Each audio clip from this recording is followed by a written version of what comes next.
Everyone needs a mentor. A mentor doesn't have to be your boss, but having a trusted peer helps to break the illusion that your relationship with your employer, a corporation, is more important than relationships with peers, human beings. There's too much dehumanization going around today, and I'm asking you to build relationships with people, not corporations, and absolutely not machines. And if everyone needs a mentor, that means that you will need to help others. It doesn't need to be formal. There's no contract in blood, but there needs to be trust. And that means whatever gets shared between you is privileged. This relationship is different from the one that you have with your manager, but that person can also be a mentor. The distinction is that the manager prioritizes the near future and the mentor prioritizes the future at large. Your manager, quite rightly, needs results sooner rather than later. A mentor pushes you for growth, for your own betterment.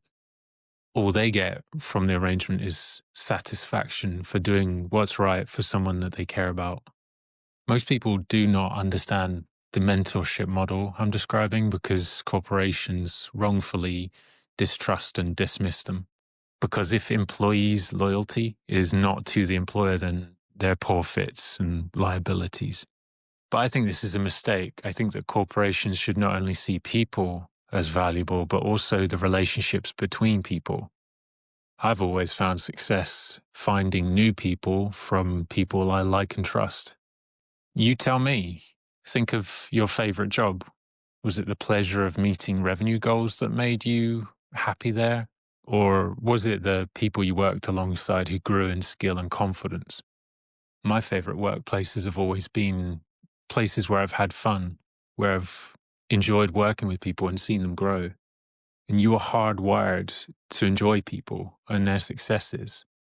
I'm asking you not to fight it, but to hijack that wiring and both seek a mentor and offer help to others. Being a professional is an uncertain climb, and I'm asking you to help people up that ladder. So here's what I want for you. I want you to have someone to confide in without judgment, someone you trust, not someone to gossip with. You shouldn't really be gossiping with anyone because anyone who gossips with you is going to gossip about you with other people.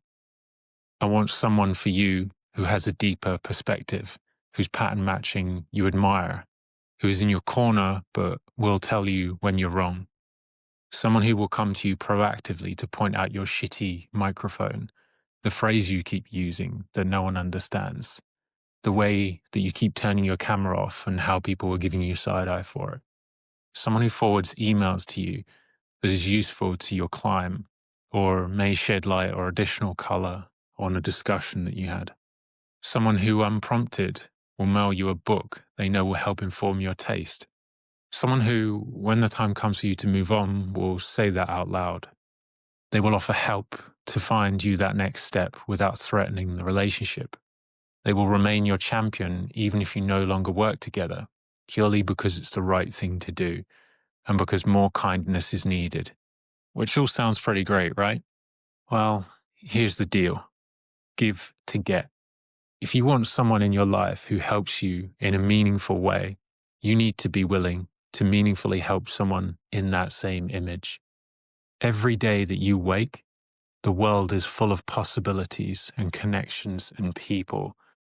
Almost everything that you can do in life that is the most meaningful is free. That doesn't mean that relationships are easy, and it doesn't mean that they come with no effort. But if you want more openness, more kindness, and more humanity in your workplace, then maybe you need to be the first one to do it. So here's what you're going to do. Write down 5 names, people you admire for any reason, and people who know your name. Then separately, write down 5 names of people that you think you could help. You know their name, they know yours. Then stop thinking about the formality of mentorship and simply talk to people. Reach out to all 10 of those people and ask questions. Then when they give you answers, ask follow-up questions. Improvise. Ask them questions that you could only ask based on their answers. Paraphrase their statements. Show them that you're paying attention to them. Find out what's meaningful to those people. Add calendar events of important dates that they find important. Ask them what's on their horizon, what's coming up for them that's really important to them. Ask them if you could help. Tell them what you're thinking and what your needs are. Tell them what scares you and what challenges you're facing that you could use help with.